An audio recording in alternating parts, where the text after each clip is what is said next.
Praise lord. దేవుని ఘనమైన నామమునకు మహిమ కలుగునుగాక. ప్రభు పేరట మీ అందరికీ హృదయపూర్వక వందనాలు. ఈ ఉదయకాలము దేవుని వాక్యాన్ని విందాం. యోబు గ్రంథము 42వ అధ్యాయము 12వ వచనము. యెహోవా యోబును మొదట ఆశీర్వదించినంత కంటే మరీ అధికముగా ఆశీర్వదించెను. ప్రేమైన వర్లరా, యోబు భక్తుడు మనందరికీ సుపరిచితమైన భక్తుడండి. మరి ఎంతో ఓర్పుతో సహనముతో తన యొక్క కుటుంబాన్ని, తన యొక్క జీవితాన్ని ఎంతగానో దేవుని ఎడల కాపాడుకుంటున్న వ్యక్తి. మరి అటువంటి యోబును దేవుడు మొదట ఆశీర్వదించినంత కంటే అధికముగా ఆశీర్వదించాడు.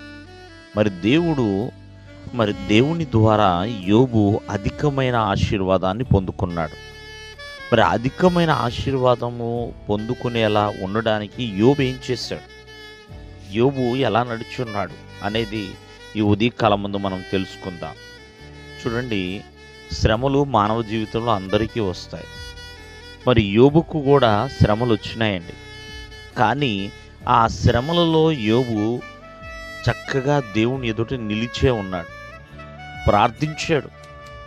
తను ప్రార్థన చేశాడు, శ్రమను చూచి భయపడలేదు, బాధపడలేదండి. ఆ శ్రమలో ప్రియమైన వల్లరా దేవునికి ప్రార్థన చేస్తూనే ఉన్నాడు.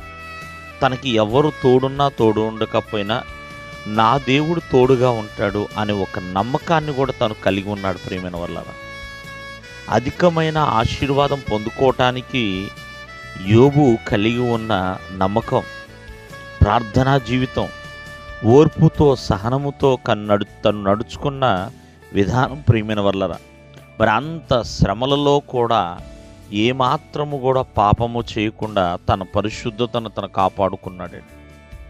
ఎవరు తోడు లేకపోయినా నా దేవుడు నాకు తోడుగా ఉన్నాడులే. ఎందుకంటే సమస్తము కోల్పోయినా ఏమాత్రము కూడా ప్రభువును తను విడిచిపెట్టల.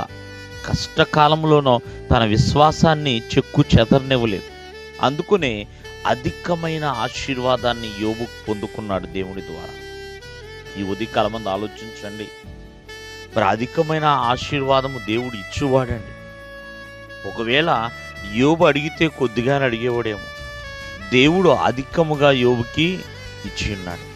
కారణము తనెంతో దేవుని ఎదుట కలిగి ఉన్న నమ్మకము, ప్రార్థనా జీవితం, ఓపికతో దేవుని కొరకు కనిపెట్టటము, తన పరిశుద్ధతను తను కాపాడుకోవటము, ఇలా ఎంతగానో యోబు తన జీవితంలో దేవుని ఎడల ఒక నిరీక్షణ, నమ్మకముతో కొనసాగి ఉన్నాడు. అందుకనే దేవుడు యోబును అధికముగా ఆశీర్వదించాడు. దేవుడు మిమ్మల్ని ఆశీర్వదించును గాక. ఆమేన్.